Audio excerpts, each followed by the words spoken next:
In a magical world, there lived a tiny girl named Thumbelina. She was no bigger than your thumb, with eyes as blue as forget-me-nots, and hair as golden as the summer sun. Thumbelina's story is filled with magic, adventure, and extraordinary things, and it all began with a special seed. One day, a kind old woman who loved planting flowers was given a magical seed by a fairy. The fairy told her that if she planted it with love, something amazing would grow. The old woman planted the seed in a small pot, watered it carefully, and sang lullabies to it every night. In just a few days, a beautiful flower bloomed, unlike any the old woman had seen before. It had petals as soft as silk and a sweet smell that filled the air. As the old woman admired the flower, she saw a tiny girl, no taller than her thumb, emerging from its petals. The old woman named her Thumbelina because she was so small. Thumbelina made her home among the flower petals. She spent her days tending to them and exploring the tiny world around her. She made friends with insects and slept in beds made of rose petals at night. One night, while Thumbelina was sleeping in her petal bed, she heard voices of field mice who had found her flower. They were happy to see such a delicate and beautiful girl and decided to take her to their cozy mouse hole. Thumbelina, being kind and loving adventure, agreed to go with them. The mice gave her a small bed and a leaf for a blanket. They shared their food and stories with her, and she became part of their mouse family.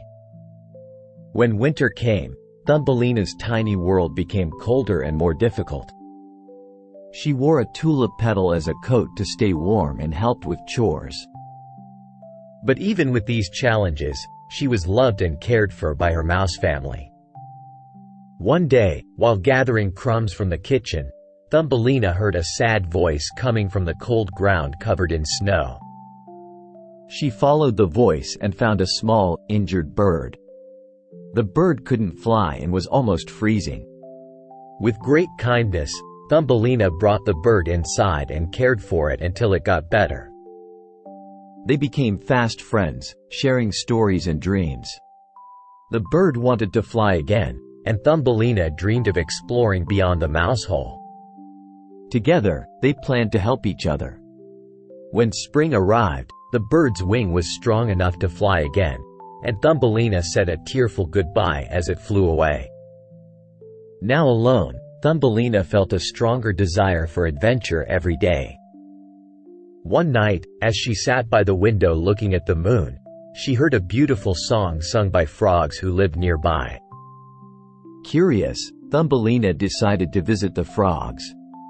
They were delighted to see her and invited her to dance to their music. Thumbelina danced and felt the joy of the music in her heart. The frogs introduced her to their king, a kind frog who was captivated by Thumbelina's beauty and grace. He asked her to marry him, but Thumbelina knew her heart belonged to the open skies and the wider world beyond.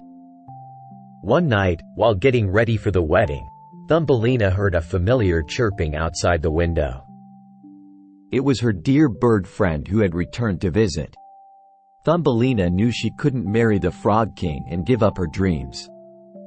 With the bird's help, they made a plan to leave the Frog Kingdom. In the quiet of the night, while the frogs slept, Thumbelina climbed onto the bird's back. With a powerful flap of its wings, they flew into the moonlit sky, leaving the Frog Kingdom far behind. Thumbelina looked down at the world below as they flew over forests, meadows, and rivers. She felt like a true adventurer, and her heart was full of joy. The bird brought her to a beautiful garden where they gently landed among the flowers. As she explored the garden, Thumbelina met a handsome young prince who was nearly her size. He, too, had been enchanted and brought to the garden by a fairy's spell. When they saw each other, they knew they had found true love. The prince and Thumbelina were married in a beautiful ceremony surrounded by flowers and whispering leaves. They made their home in the garden, where they lived happily ever after, sharing their dreams and love. And so, my dear child, that is the end of Thumbelina's story.